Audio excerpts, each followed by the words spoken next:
Saya marah-marah kayak begini ada sebabnya. Ini orang-orang songong. Ini orang-orang coba untuk mengaburkan sejarah.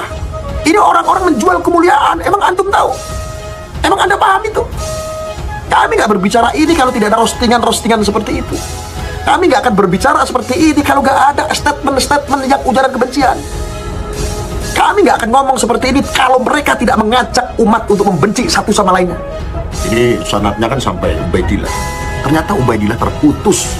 Kitab-kitab kuno, manuskrip semua dibuka, ternyata membantah bahwa dari Ubaidillah tidak ada kaitan dengan zuriat Rasul.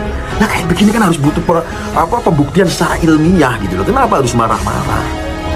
Ini bahkan kalau tidak diluruskan umat bisa tersesat. What? Indonesia sejak dulu kala tetap dipuja-puja bangsa.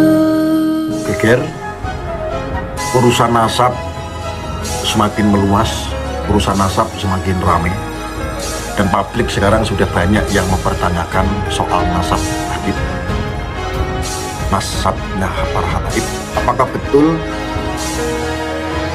Habib itu adalah zuriat Nabi? Kalau seandainya banyak Habib labal-labal atau palsu, ini adalah mencintai yang salah, mencintai sesuatu yang salah.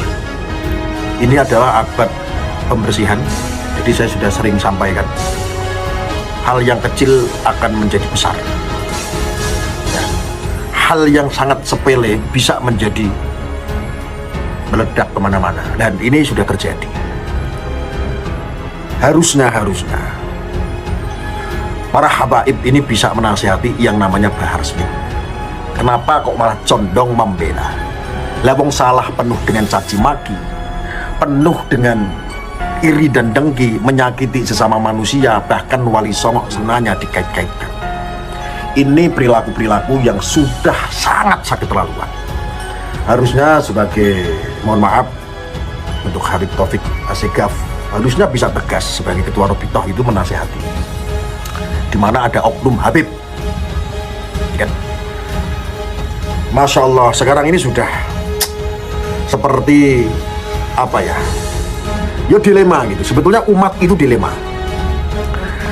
Satu sisi kalau seandainya ini dibiarkan, juga pembodohan seandainya betul. Ini adalah pembodohan publik, pembodohan keyakinan yang sudah dilakukan berabad-abad. Abad mana kita itu kan meyakini sabda Rasulullah, mengimani sabda Rasulullah. Ketika kita mengimani sabda Rasulullah, lah kok nasabnya sendiri yang mengaku cucu nabinya sendiri kok sekarang tidak jelas. Lah umat ini perlu mencari tahu kebenaran itu. Jadi nggak perlu marah-marah. Bagi fans fanatiknya para habaib, ya nggak perlu marah-marah. Ini kan kajian ilmiah, nggak perlu. Jadi fenomena-fenomena ini sudah saatnya.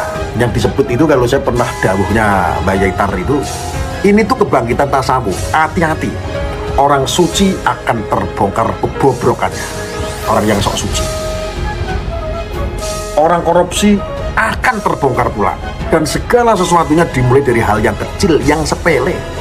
Nah saat ini Robitoh, lembaga pencatatan nasab, saat ini sedang dilema, tidak bisa membuktikan. Makin kesini semakin urusan nasab semakin meluas, nasab semakin ramai, dan publik sekarang sudah banyak yang mempertanyakan soal nasab Habib. Nasabnya apakah betul Habib itu adalah silsilah Nabi? Kalau seandainya banyak Habib abal-abal atau palsu, ini adalah mencintai yang salah mencintai.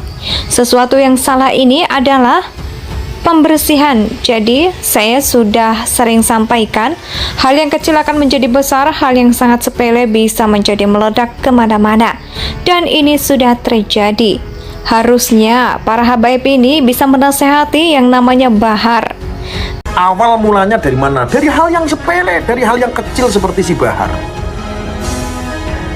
Seperti Bahar ini, bahwa harusnya itu bisa ada yang menasehati, bukan malah dibela.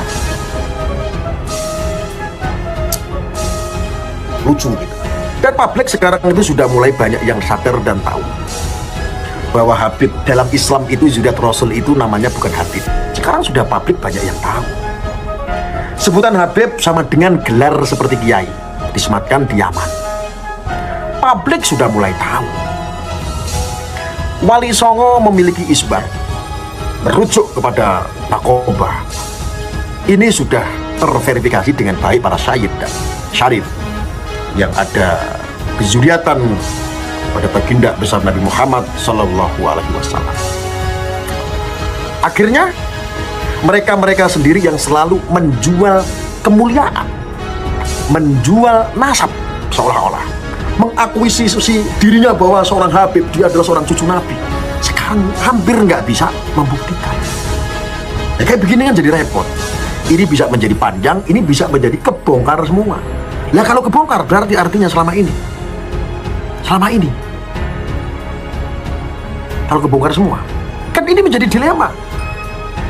Seandainya toh kebongkar mereka bukan Zuriat Rasul, umat juga bingung akhirnya. Rugi tidak rugi? Oh, kami meyakini kok bahwa Habib itu adalah cucu Nabi, Zuriat. Yang digaungkan kan seperti itu. Dunia, ya Allah, bingung saya. Coba kalau seandainya kayak kemarin ada si bocil Mahdi itu, masih anak-anak, sudah mengakuisisi sebagai cucu Nabi. Bingung saya mengkritik orang yang bukan orang sembarangan seperti Sayyid Zulfikar. Dia mengkritik katanya, dia siapa? Katanya. Loh, Sayyid Zulfikar itu siapa? Beliau itu adalah kelas internasional, kelas dunia, kori kelas dunia. Dikritik sama seorang cucu Nabi yang namanya Mahdi. Loh, ini kan lucu. Boyo kalau pansos itu kira-kira belajar dulu yang banyak. Dia siapa? Dia menghina-hina, seolah-olah menghina Sayyid Zulfikar. Nah, Sayyid Zulfikar itu sudah diakui sanatnya.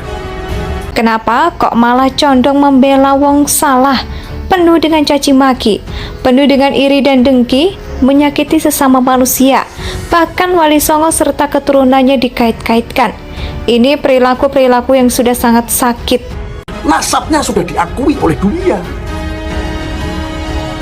Akan sudah peringatkan si Mahdi, akhirnya malu sendiri. Janganlah berbangga diri dengan kenasapanmu. Keturunan Wali Songo, para alim ulama Swantoro itu, tidak ada yang tabiatnya seperti itu. Membanggakan nasabnya untuk kesombongan akhirnya. Menggunakan nasabnya hanya untuk apa? Supaya mereka umat menjadi budak. Supaya lu nyembah gue. Akhirnya kebongkar tidak. Ketika keturunan-keturunan Wali Songo membuktikan ini lo isbat gue. Nih, Anda punya isbat nih, diakui oleh negara-negara internasional. Diakui ini loh, Palestina mengakui gue sebagai Sayyid Syarif. Ini loh, Maroko mengakui gue, Palestina mengakui gue, Suriah mengakui, dunia mengakui bahwa saya adalah Zuriat Rasul. Sedangkan ini orang-orang Habib, wabil khusus oknum-oknum ini, dia nggak bisa membuktikan. Paling mentok dia buktikan seperti ini. Gue punya nih buku nasab dari Robito. Iya, lembaga Robito ibarat lembaga keluarga sendiri. Cetak sendiri, bikin sendiri. Yang jadi masalah, Robito ini terisbat tidak oleh negara asal. Yaman sendiri tidak ada Robito, tidak mengakui. Bangsa-bangsa lain tidak mengakui ada lembaga pencatatan Robito. Apalagi publik sekarang sudah tahu tentang apa ketika keluarga Robito ini dari keluarga yang Habib-Habib ini sanadnya kan sampai Ubaidillah. Ternyata Ubaidillah terputus. Kitab-kitab kuno, manuskrip semua dibuka, ternyata membantah bahwa dari Ubaidillah tidak ada kaitan dengan Zuriat Rasul. Nah kayak begini kan harus butuh pembuktian secara ilmiah gitu loh. Kenapa harus marah-marah? Ini bahkan kalau tidak diluruskan, umat bisa tersesat entah sama beberapa abad lagi. Coba. Ya, Ubaidillah tokoh fiksi seolah-olah seperti itu. Dan publik sudah banyak yang mengetahui, udah geger semua. Ini harus bisa membuktikan begitu loh. Ya, yang terhormat Robito harus bisa membuktikan bahwa Robito itu diakui gitu. Ini geger jadinya. Saya sudah bilang apa dari awal, nasihati Bahar, jangan sampai rame. Dan sekarang sudah rame, sudah terlambat. Ini harus ada uji ilmiah sekarang. Ya. Ayo, untuk para sepuh, para kiai, para ulama yang suka dikecilkan, dikawekan, dihina-hina itu sama orang-orang yang mengaku cucu Nabi. Ini berawal dari mulutnya siapa? Bahar. Dari mulutnya Bahar. Kami ini orang-orang pribumi itu sebetulnya welcome, woles, santai. Karena ya budaya kami itu budaya santun. Budaya kami, adat kami, tradisi kami bukan tradisi perbudakan. Sekarang sudah mulai keturunan-keturunan Wali Songo, laskar-laskar Wali Songo, laskar-laskar Nusantara sekarang sudah mulai bergerak. Ini nggak bisa direm, kecuali ya pembuktian secara ilmiah. Ayo, ada nggak? Mosok nasa pencatatan Nabi ada di Jakarta, dibantah itu. Oh enggak dong, asal usulnya kan dari negara asalnya Rasulullah. Dari negara asalnya Rasulullah itu mengakui atau tidak? Coba secara sains, secara logika. Nah, kami butuh mengetahui klarifikasi itu.